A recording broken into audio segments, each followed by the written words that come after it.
மக்கள் நலன் மீது அக்கறை உள்ள ஒரு கட்சியினுடைய ஒரு புதிதாக வரக்கூடிய அவருடைய வார்த்தைகளில் சொல்கிறதுன்னா முதன்மை சக்தியாக தமிழ்நாட்டினுடைய முதன்மை சக்தி தாவேகா அப்படின்றாரு. அப்படி ஒரு முதன்மை சக்தியாக இருக்கக்கூடிய ஒரு கட்சியினுடைய தலைவர் இப்படிப்பட்ட ஒரு நிகழ்ச்சி அவர் கண்ணு முன்னாலேயே நடந்தது. அதை பற்றியெல்லாம் மற்ற காணொளிகள் நீங்கள் பாருங்கள், நம்முடைய காணொளிகள் எல்லாத்தையும் நம்ம விரிவாகவே அலசி இருக்கிறோம்.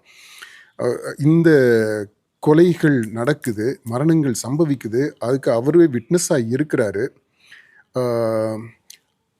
அவர் மேலே எந்த நடவடிக்கையுமே இன்னும் எடுக்கலை. அது ஒரு பக்கம் இருக்குது. அது அரசினுடைய இயலாமையா, இல்லை ஒரு ஸ்ட்ராட்டஜியா, இல்லை பொறுமையா, நிதானமா அப்படின்றது நமக்கு தெரியல. அது ஒரு பக்கம் இருக்க, அவர் ஒரு தலைவராக, ஒரு பேராண்மை மிக்க ஒரு தலைவராக இருந்தால் அவரே he should own up the responsibility for this tragedy. இந்த நடந்த இந்த துக்கமான நிகழ்வுக்கு, அவர் கண்ணு முன்னாடியே நடந்த இந்த நிகழ்வுக்கு பொறுப்பை அவர் ஏற்றுக்கிறணும். அது இன்றைக்கு வரைக்குமே அவர் அந்த பொறுப்பை ஏற்றுக்கவே இல்லை. அதாவது அவர் குற்றவாளின்னு நம்ம சொல்லலை, குற்றம் செய்தாங்கன்னு சொல்லலை. இப்போ இதுக்கு முன்னாடி நம்ம பல உதாரணங்களை பார்க்குறோம்.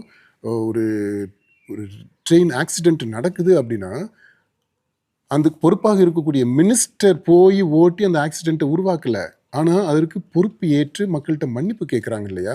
அதை நம்ம பார்த்துருக்குறோம். வரலாற்றில் அரசியல் நிகழ்வுகளில் நம்ம பார்க்குறோம். ஒரு ஒரு சம்பவம் நடக்குது, அது என்னுடைய பொறுப்பில் இருக்கிற ஒரு சூழ்நிலையில் ஒரு விஷயம் நடக்குது, ஒரு அசம்பாவிதம் நடக்குது அப்படின்னா அதற்கு அல்டிமேட் ரெஸ்பான்சிபிலிட்டி, அதை ஓன் பண்ணிக்கிறது தான் ஒரு தலைவருடைய பண்பு.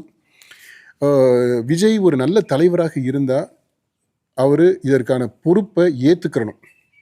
அது குற்றவாளியா, குற்றம் செய்யாதவரா அப்படின்ற அந்த ஏரியாவுக்குள்ளேயே நம்ம போகலை. லீகல் இஷ்யூவுக்குள்ளே நம்ம போகலை. Legally there may be other things, மற்றவங்களாம் இருக்கலாம்.